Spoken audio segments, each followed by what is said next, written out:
Nshuti namwe bagenzi muriko mukurikirana televiziyo Heritage, turabaramukije amahoro y'Imana. Uyu ni wa mwanya wagenewe ikiganiro umusomyi wa Bibiliya, musanzwe mutegurirwa n'ishirahamwe umuryango w'abasoma Bibiliya mu Burundi. Twagomba tubashimire ko mwama mukurikirana iki kiganiro.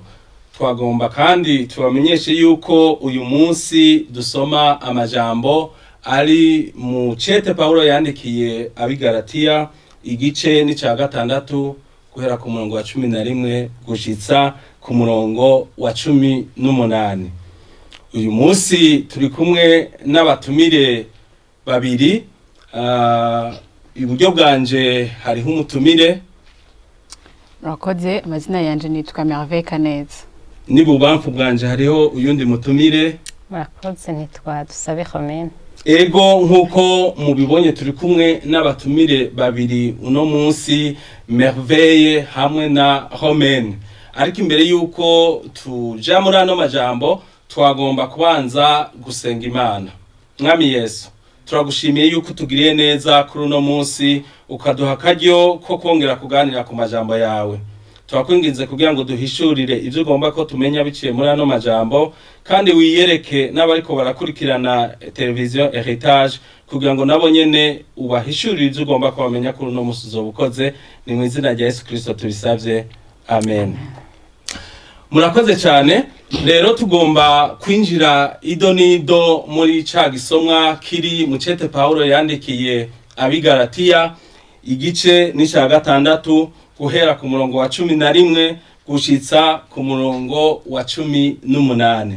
Nagomba rero nsabe umwe mu batumire turi kumwe, Merveille, kugira ngo adusomere ano majambo. Kaze Merveille. Murakoze, katurabire hamwe n'amajambo. Umurongo wa 11 uravuga ngo nimurabe ingenda abandikiye n'indome nini nini n'ukuboko kwanje. Abagomba bose kwiha igikundiro kuvyo umubiri nibo babagobera gukebwa. Nta yindi nyanduruko nukugira ngo ntibahamwe bahoga umusaraba wa Kristo. Kuko abakebwe nabo nyene batitondera ivyagezwe, ariko bashaka ko mukebwa ngo birate imibiri yanyu. Ariko jeho sinkirata ikindi atari umusaraba w'umwami wacu Yesu Kristo, watumye isi kuri jewe iba iyibambwe, nanje sindayibere ubambwe. Kuko gukebwa atakimazi no kudakebwa atakimazi, ikigira ikimazi ni caremwe gishasha. Abazogendera kuri urwo rugero, amahoro abe muri bo n'ikigongwe no mu Bisirayeli b'Imana. Uhereye ubu ntihakagira umuntu angora, kuko mfise ku mubiri inkovu za Yesu. Bene data, ubuntu bw'umwami wacu Yesu Kristo ubane n'imitima yanyu. Amen. Amen. Urakoze cyane kudusomera aya majambo neza.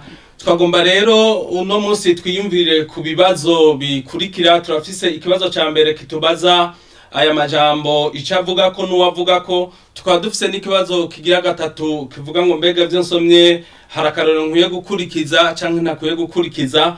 Tukaba dufise n'ikibazo c'indwi kitubaza ngo mbega mu vyo nsomye hari ukuri Imana yoba impishuriye. Rero nagomba nsabe Madame Romaine kugira ngo atwishurire muri make icaya majambo atubarira. Kaze Romaine. Murakoze.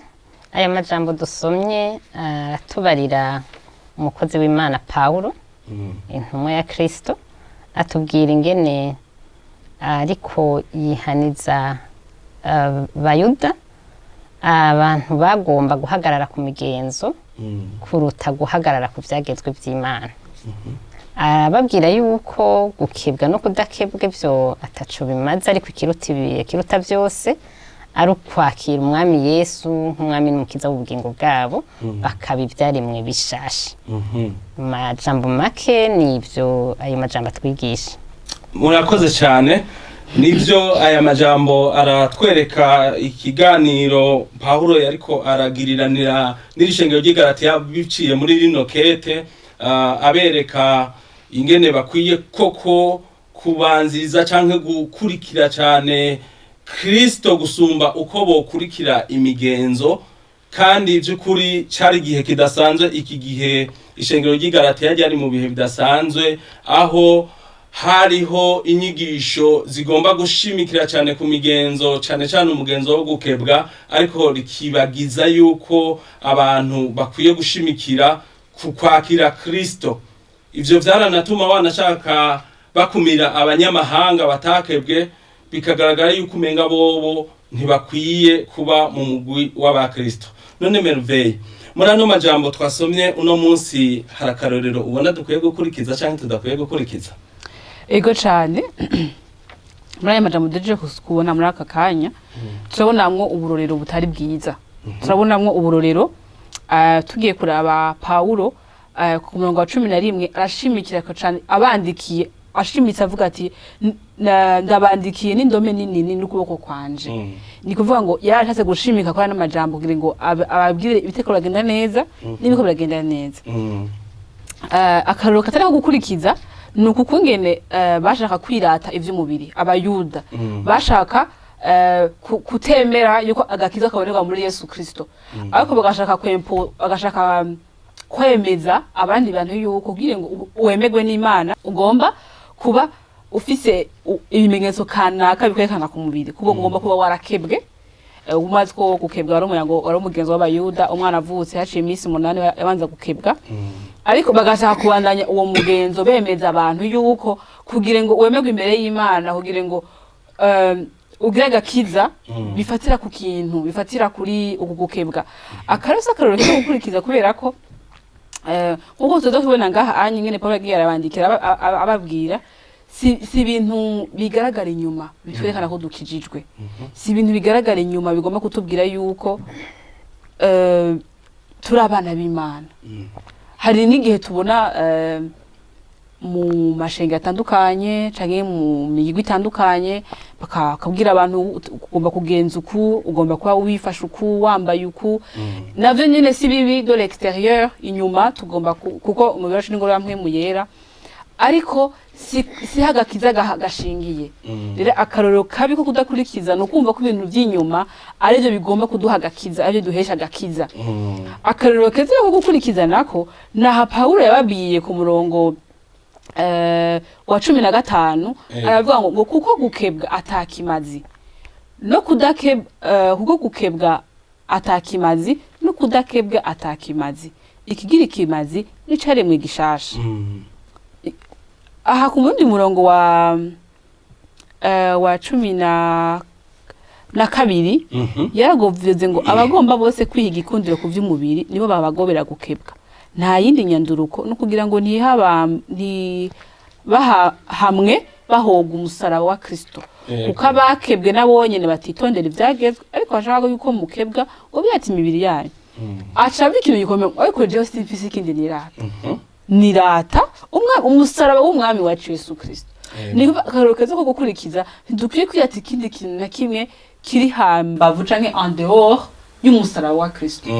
Kuko ijambo ry'Imana ratubwiye neza ingene agakiza tukakira. Yego. Mu Baroma 10 igice c'10 mirongo 9 ndashaka kubira 10 hatubwira neza ko agakiza kabonerwa muri Kristo Yesu. Umuntu yizeresha umutima akabona ukugororoka, hama katushaka agakiza.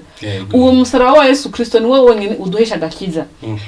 Kwemera ko Yesu yapfuye agapfira ibyaha byacu akazuka, intsinzi yacu iraha, ivyirato byacu biraha.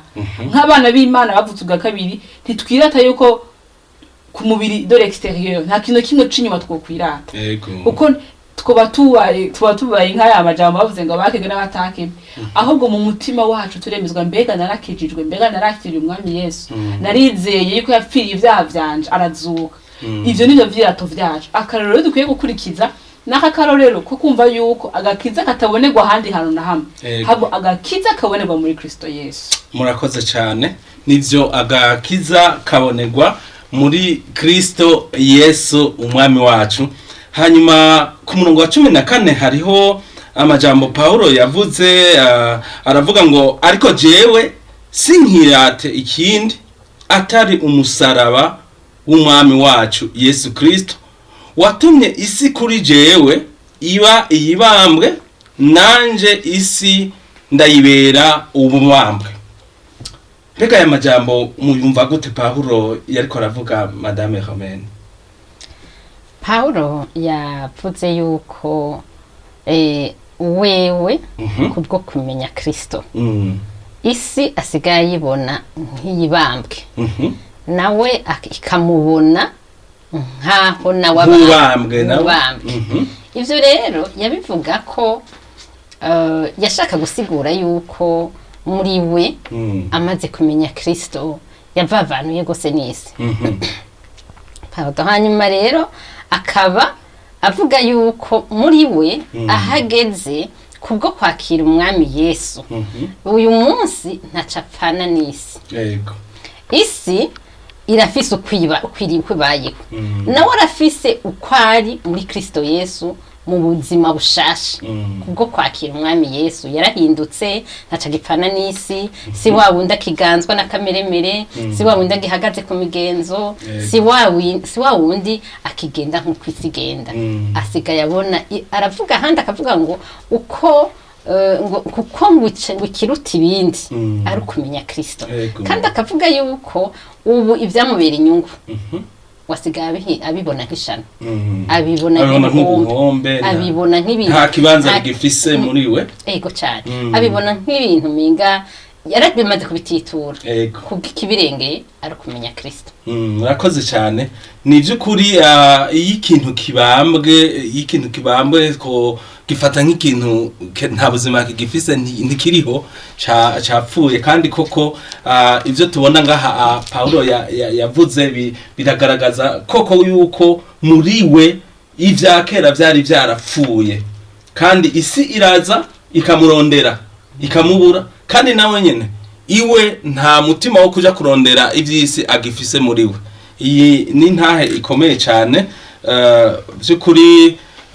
Mbere ni n'akarorero ko gukurikiza nk'uko Merveille ariko arabitubwira yuko dukwiye ko isi tuyibagira. Iyo tuvuze isi ni ibyaha n'ibikorwa byose bidahimbara Imana, kandi tukongera nayo nyene niyaza kuturondera ikatubura, bya byaha nivyaza kuturondera bikatubura.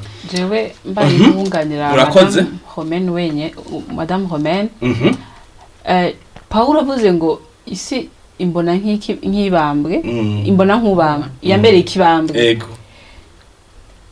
Tusubiye inyuma gato muri Galate, mu Banyigalati ya 5 mu murongo guhera ku murongo wa 19 hatwereka ibikorwa by'umugwanire, ibikorwa by'isi. Icyo yari karavuga yuko isi yamubereye nk'ikibambwe. Haravuga ngo ni turasanga tubizi tukunda kusoma aya majambo atubwira kuri kameremere kacu. Yego. Aratubwira ibikorwa vya kameremere kacu biramenyekana nibi: ubushurashuzi, ibihumanya, ivy'isi n'inke, gusenya ibigwamana, uburozi, ubwansi, intonganya, ishyari, ishavu, ikeba, kwitandukanya ibice, inzigo, kuborerwa, kudandahirwa n'ibindi bene ivyo. Niyavuze byose, yavuze n'ibindi bene ivyo. Rero ngaha Amerika aravuga ngo isi kuri jewe iba iyibambwe, nandi sindayibera ubambwe. Ivyo rero byose biravye Pawulo yarapfuye, yapfanye iyo kameremere yiwe yarapfuye, ntibikimuganza. Niyo vyoza kumurondera ntibikimuronka, kuko iwe vyaramaze gucika ubusa. Yego. Ico nico nazo ko ikaravuga hanini. Mwakoze kuri ico ciyumviro naco kije kitanga umuco cyane kuri uno murongo. Ngaha nyene hariho ivyo yavuze kandi nimvira ko bikomeye cyane. Uravye ku murongo wa 15 yavuze ngo kuko gukebwa atakimazi no kudakebwa atakimazi, ikigira ikimazi ni icaremwe gishasha. Nimvira ko no ngaha yariko arashimangira cyane yuko abantu bakwiye kuraba cyane imigenderanire bafitananiye na Kristo, ukuntu bahindutse bashasha gusumba kugenda ku migenzo tumenyereye hirya no hino mu mashengero. Hari imigenzo itandukanye ibihari. Ngomba kandi mumfashe kugira ngo tugire ico tuvuze ku murongo wa 17 naho nyene yavuze ngo uhereye ubu ntihagagire umuntu angora kuko mfise ku mubiri inkovu za Kristo. Merveille, uzumva gute ivyo Pawulo yagombye kuvuga? ngaha Pawulo avuze ati uhereye ubu ntagire umuntu asaba kungora je nafise ingufu za yavuze zo ku mubiri. Turazi twese ko turasoma ivyete Pawulo yagiye arandika. Pawulo yabaye intumwa yagira ahura n'ibintu byinshi cyane, yafunzwe kenshi, yarakubiswe, yatewe amabuye, gushika naho yaza ko yapfuye, agasaba akavyuka agaja kuvuga ubutumwa bwiza. Ndibuka n'igihe yegera hano abakobwa baraho bagafata umukanda bati nyene mu mukanda hagiye azoboho. Akavuga ati siniteguye kubaho gusa, ahubwo no gupfa niteguye gupfa. Pawulo yabayeho ari umuntu yiteguye gupfa kubw'ubutumwa bwiza. Avuga ati jewe ubu rero ntari usura kumbaza ibindi bintu. Jewe umfise ingufu za Kristo. Ntimusubiye kunduhisha. Mumbwira ibinabiriya. Murabizi yuko Pawulo yari umuyuda. Kandi yari yemewe, murazi ko yavuze ibintu byinshi agati nyamara mu bayuda. Nta wondusha. Nakore kwega bya Gamariyeri, aradagagura ibintu byinshi. Rero nibaza ko aravuga ariko arababwira ati aha iyi text iratwereka icyo ngiki gisomwa, ikiratwereka ingene abantu batinya guhamwa. Abantu bari batinye guhamwa, bari batinye kwemera izina rya Yesu, bari batinye gushimanya agati je narakijijwe. Sinshemera yuko umwana w'Imana aba wenyene gusa ari we aba yarakebwe, ahubwo Pawulo karasiga ati je nirata umusaraba. Kubwizo mfise remarque, mfise inkovu ku mubiri wanje zerekana na hamwe kubera ni inkovu ya Kristo. Ico twigisha ikiga prudent. Ani nabonye yavuze ngo kuko ku murongo wa 15 muhejeje kuvuga reka avuga ko de l'extérieur nta kamera bifise. Abakristo turashobora kugwa mu mutego wo gushaka kumira neza inyuma cyane rwose, kwerekana iby'inyuma neza, gusumba imbere umutima ni w'Imana ishaka ahanini, kuko ubuzima buva indani. Ubwo buzima buva indani nibwo butuma de l'extérieur hasa neza. Ntitwoshaka kugira neza de l'extérieur twibagiye kugira neza imbere. Rero ikintu cyo twigisha ni ukumenya yuko ntidutinye hamwe, eka bakristo turashaka ko turi mwe hamwe. Ahubwo turashaka ko turi mwe hamwe. Hari igihe nk'akarorero ushobora gukorera ahandi hantu abandi bose babona ko ari bisanzwe, kuko wewe nk'umukristo ukamenya ko kwibasa bisanzwe. Ushobora kuba uri umudandaza abandi bantu barihe impôt amatax cyangwa amakore, ariko wewe uri umuntu w'Imana. Yesu yarabivuze ngo ibya Kaisari mu bihe Kaisari mu bihe Kaisari by'Imana mu bihe by'Imana. Urumva mesho gihe abantu ashaka kwita ati ega wowe uri umubono canke nta bwenge ntiwunguka amafaranga menshi nk'abandi, mugabo uhagaze ku zo ni inkovu zawe.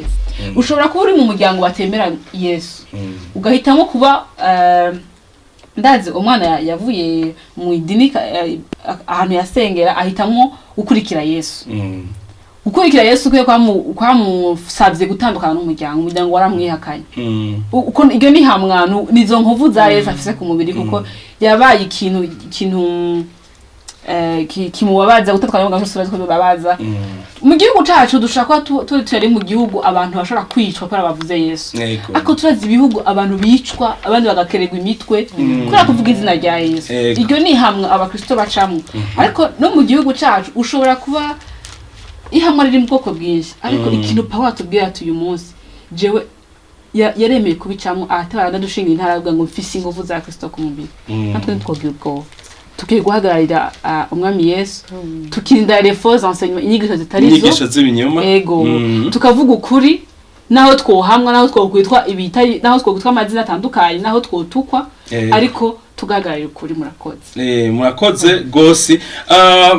Ivyo mvuze binanyibukije n'amajambo Pawulo nyene ariko arandikira muri iki cete yandikiye abigaratiya mu gice ca 2 ku murongo wa 20 yavuze ngo nabambanywe na Kristo, ngo ariko ndiho yamara si jewe nkiriho, ni Kristo ariho muri jewe.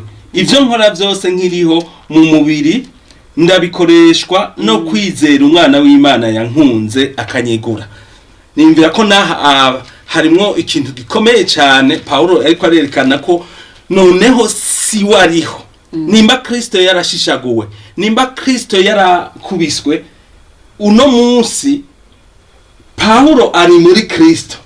Rero ubwiwe Pawulo ntiyagomba ko haboneka we, mugabo yagomba ko haboneka Kristo. Kristo na yamishishago, Kristo na za nkovu z'imisumare yacumitwa, Kristo niwe yarasigaye aboneka ico gihe. Sinzi ko Romene yo tubwira ukuri Imana imuhishuriye muri ano majambo kaze. murakoze ukuri kuri muri aya majambo ko Imana ihishuriye murabona yuko Pawulo yavuze ibintu bitari bike aravuga ukuntu yemeza aba bantu b'Abagalatiya babwira ati mwebwe rero ntimukwiye kubaho mwitwararitse cyane imigenzo y'abantu kuko iyo ntishobora kubahesha agakiza ariko agakiza tugaheshwa no kwizera umwami Yesu. Amen. Ati twebwe rero ati jewe rero ikiruta ikindi nobabwira nuko mwizera umwami Yesu mukabi byari mwibisha. Amen. Uyu munsi rero abantu benshi bomenye kukuri yuko imigenzo irahari myinshi mu mashingiro menshi hari imigenzo itandukanye yego imigenzo itandukanye bakavuga bati utagize uku ntabereye utagize uku ntakwiye kwitwa umwana w'Imana ntakwiye kwitwa umukizwa ariko igikuru nuko umuntu yakira umwami Yesu umwami n'umukiza w'ubugingo bwiwe agahinduka n'abantu bakabimenya bakavuga bati naka yarahindutse bati tumubonye turabona ko adasa n'umwe wa kera agatandukana na bya bintu Merveille yadusomera byo muri mu Bagalatiya 5 ku murongo wa 19 vyerekana kameremere k'umuntu ivyo kifuza yego ibikorwa by'umuntu ibikorwa by'utazi Imana ibikorwa by'umuntu atarakira Kristo nk'umwami n'umukiza w'ubugingo bwiwe uko niko kuri mbonye murakoze sinzi ko Merveille hari ico yo kunganira mu kuri nk'uko madamu Homene yajeje kubivuga jewe no terakama no kuradukurikira yuko two shira inguvu cane gose indani mu mutima wacu tukisuzuma mbega tuko turama ivyamwa vyampwe mu yera kuko turi mwisi turi mu gihe dufise inyigisho nyinshi cyane zitandukanye zitubwira ibintu nibi ariko twibuke ko si bishasha no mu gihe cya Paulo byari bihari nivyo yanditse arasulinya avuga ngo in grande lettre nandikishije indome nini ya cyane yashaka kuvuga je souligne ayashimitse acumve uko ainda bango ndashimitse nuko yari yamaze kubona ko hari ikibazo abantu benshi bari barajambo bako barazimira bitwasha gutera intege mu gihe hari inyigisho nyinshi zitubwira ibintu bitandukanye Bibiliya ntiyahindutse ntabwo yahindutse kandi ijambo ry'Imana ntego rihinduka eka namba ijambo ry'Imana ryo ngo byose byova ngo ndakanyuguti n'akavirgule ntikuva ko kuvijambo ry'Imana nta kantu kamikoma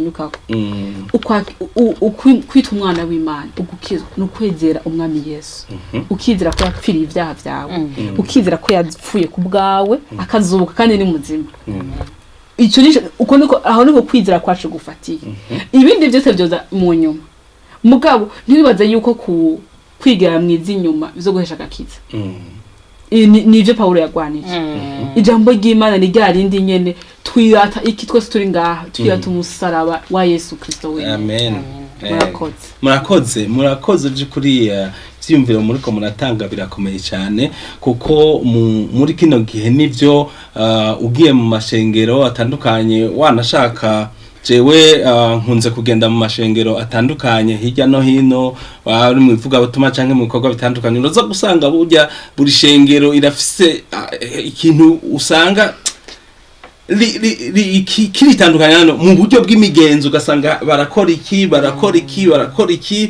waja kuraba ugasanga kiri mu buryo bw'imigenzo y'ishengero kandi wanashaka iyo migenzo ntabari na mibi ariko kandi twumfatika imbega kuri iyo migenzo yose abanyamashenge basanzwe bafise mbega nigiye kiki umva akivuzereza madamu Homene iyo migenzo gasiyo gakiza iyo migenzo siyo gakiza erega prudent mu miryango yacu twese tugaha turaba mu miryango ariko imiryango irafise ibintu igenderako yego umuryango hari imiryango uvuga ati imisi yose ku mugoroba tugiye gufungura ibifungurwa vyo ku mugoroba dufungurira rimwe saa mbiri twese tuba turi ku meza two turafungura yego kandi mu gufungura twifata uko abandi bakavuga ati kandi 18h canke saa 12 twese tuzoba twashitse mu rugo yego ubwo uwo n'umuryango ngene uri organize imiryango yose irafise ingene itunganijwe n'amashengero n'imiryango irafise ingene itunganijwe n'ingene itunganya ibintu mugabo ikintu tugomba guhurira ko twese yego ni ukwizera ko agakiza kabonerwa muri Kristo Yesu amen atahandi nahamwe agakiza kabonerwa atari muri Kristo Yesu si umugenzo kanaka ngize ngo bica bimpesha kuba umwana w'Imana si ikintu kanaka nokora si ibintu notanga si ibintu novuga si ibintu nogira ahubwo dukwiye kwizera yuko agakiza ijambo ry'amatubwira muri Yohani umurongo igice ca mbere umurongo wa 14-13 kuko umurongo wa 14 akavuga ngo ariko abamwakiriye bose abakiriye mwami aho ni muri subiramo ni muri Yohani igice ca mbere umurongo wa ku murongo wa 11 no wa 12 yego no wa 13 no tugiye gusoma ariko abamwakiriye bose yabahaye ububasha bwo gucika abana b'Imana nibo bizeye izina ryiwe abo ntibavyawe n'amaraso canke no kwifuza kumubiri canke no kwifuza kumugabo ariko bavyawe n'Imana abo nabakiriye nabakiriye Yesu aha rero tugomba guhagarara yuko kwita umwana w'Imana si mugenzo kanaka wakoze w'idini yanyu canke ahantu ubusanzwe usengera ahubwo ni kumbega warakiriye umwami Yesu abamwakiriye bo abo bamwakiriye nibo yahaye ububasha bwo gucika abana b'Imana iyindi miryango amayigize arashaka kugira imigenzo yindi imico barafite imico bashaka gushiraho kubw'umuntu abona ingene iryo shengero ryo twaba nko umuryango canke ishira hamwe yaba rifise ingene ritwagwa mugabo tugomba gushingira imico yacu kujambo ry'Imana yego tugahuriza ko kwita umwana w'Imana ni kusho bibiri ivuga urakoze cyane ico uvuze rero numva kice kintera ubwoba ko bishoboka yuko uno munsi hariho umuntu yubakiye ku migenzo kandi akaje avuga ati narakijijwe mugatarakizwa aho je numva ko hari ikintu giteye ubwoba n'abantu bakwiye gusuzuma bishika umuntu akaba yinjiriye muri ya migenzo nyene akavuga ati hariya bavuze yuko mu gusenga basenga umusi runaka canke basenga bameze uku canke basenga bunamye canke basenga bambaye uku biravana n'ikintu yinjiyeko akaca agenda yubahiriza ico kintu gusa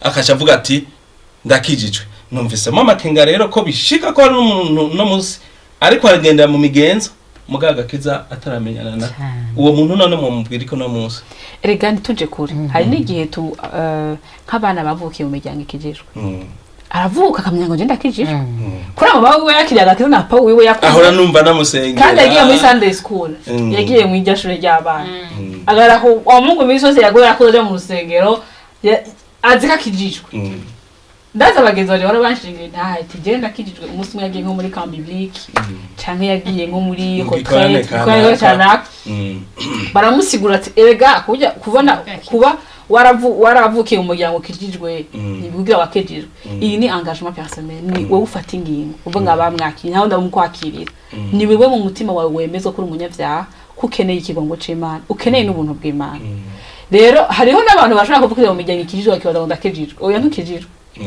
gukizwa ni wewe ufata ingingo nka wewe ukamva ko ubwo buntu bw'Imana urabukeneye yego mama kadoba wumvise ariko baragusengera ukaca wibaza uti je bizanje bimeze neza abavyeyi canke niki nunganiye merveille hariho n'abantu bahora bavuga ngo bavutse bakijijwe kandi nta muntu avuka kijijwe nta muntu n'umwe avuka kijijwe umuntu arabaho hanyuma akavuka ubwa kabiri bose baravyagwa n'abavyeyi bakavyagwa bakavuga amaraso ariko umuntu aravuka ubwa kabiri niko Yesu yabwiye Nikodemu ngo ubutavyuvutse ubwa kabiri ushobora kuja mu ijuru ushobora kuja mu bwami bw'Imana kuja mu bwami bw'Imana rero no kwakira Yesu nk'umwami n'umukiza ubugingo bwawe ukabukijijwe rero imigenzo irahari abantu barayitondera kandi imigenzo nayo ni myiza kuko ifasha abantu kuja mu rutonde kugira ngo bubahirize umuryango wose baba barimwo cyangwa ishengero ryose barimwo kugira ngo ibintu bikomeze bimere neza ariko bibuke yuko iruhande y'imigenzo igize imbere ukwakira umwami n'umukiza w'ubugingo bwawe abantu benshi rero usanga bari mu migenzo ugasanga kandi barayitondera neza cyane mugabo gukizwa bikaba irindi banga abantu benshi bari mu migenzo ntibari mu gakiza ugasanga abantu ni benshi kandi bazi kubyitondera neza mugabo ikintu cyo gukizwa iryo nibanga umuntu ubwiwe nkuko Merveille yavuze umuntu ari we nyine ubwiwe imigenderanire agira yiwe n'Imana akakira ku giti ciwe ati genda mwakiriye bagahura n'Imana bagahura n'uwo mwami bagahura na Yesu naho honyene umuntu ashobora gukizwa suko yavukiye mu muryango w'abakijijwe suko yabaye mu ishengero kenshi kera suko hari imyaka myinshi yego ariko nuko yakijijwe amen icyo kintu kirakomeye cyane nukuri murakoze cyane ku vyimviro mutanze ni vyimviro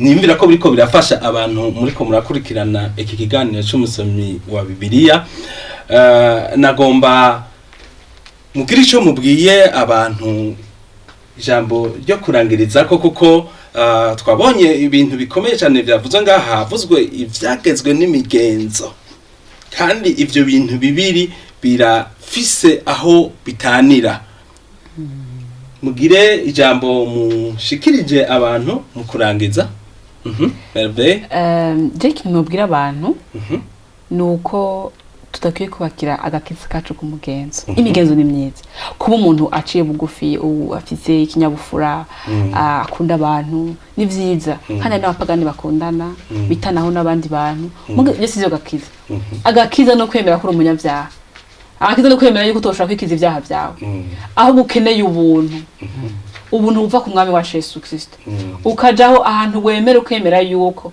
mwami Yesu ndagukeneye ndi umunyabyaha kandi ijya ntavyo no kwikuramo kenshi tukira abanyabyaha Madame Romene twaragaragaje kuva mu byaha byacu biratunanira twarakoresheje ingufu zacu zose dushaka kuba abana beza ariko igihe numvise ubutumwa bwiza nkamenya ko gukizwa ari kwakira umwami Yesu mu buzima bwanjye namenye yuko ntoshobora kwikiza ibyaha byanje namenye ko ntoshobora kwitwara mu ijuru namenye ko nohabwa ubwingo budashira kuko ubwingo budashira buri muri Yesu Kristo honyine mpitamo kumwakira ndamwakira nk'umwami n'umukiza w'ubugingo bwanje ndamwizera ndamuha ubuzima bwanje uwo munsi ubuzima bwanje bwarahindutse uyu munsi ndigaha ko ubuzima bwanje bwarahindutse naburonse amahoro ava kuri we kuri Yesu ndonka ukuzuza mu mutima hari uwumva ubuzuye ntagire umuntu azokoresha umuntu akijwe arabimenya nakoze ikintu numva nobwira abantu bariko baradukurikira abantu ni hari igihe tubona abantu tukabona kumenga imigenzo iragomba kuja hejuru cyane y'agakiza kuko abantu ivyo iroroshe gukurikiza nta kiguzi kinini bisaba mugabo gukizwa kwemera ko utsinzwe kwemera ko uri umunyabyaha abantu bose bakubona ugafata ingingo ico ni ikintu gikomeye cyane tugiheshwa n'ubuntu bw'Imana ico rero nico nohamagarira abantu barondera umwami Yesu bihana ibyaha Yesu arabateze ibiganza murakoze cyane tubashimire mwebwe mwariko murakurikirana iki kiganiro umusomyi wa Bibiliya mu by'ukuri imigenzo nubwo ihari mu mashengero yacu ntabwo ikwiye kuba ariyo ija hejuru y'agakiza hanyuma kandi nawe wari kuradukurikira wisuzume ko uno munsi utari gukurikirana imigenzo gusumba uko woba uriko ukurikirana agakiza canke udashobora kuba uno munsi wubakiye ku migenzo ariko utigeze umenya agakiza ka Yesu Kristo usanze biruko uce ufata umwanya kugira ngo wakire umwami Yesu nk'umwami n'umukiza mu bugingo bwawe ivyo navyo bizogufasha ikindi naco mureke no kuruhisha abakozi b'Imana kuko Paulo yavuze ati uhereye ubu ntihagire umuntu n'umwe azosubira kungora kuko mfise inkovu za Kristo tubashimire ko mwama mukurikirana iki kiganiro naho ubutaha dusenga Imana mwami Yesu turagushimiye yuko wabanye natwe muri kino kiganiro kandi ukaba utwigishije ingene dukwiye kwitaho cyane agakiza kava kuri wowe gusumba uko twokwitwararika imigenzo tubona mu mashengero atandukanye mwami ufashe buri muntu wese yumvirije iki kiganiro kugira ngo yisuzumagire icakoze uzobukoze ni mu izina rya Yesu Kristo tubisabye amen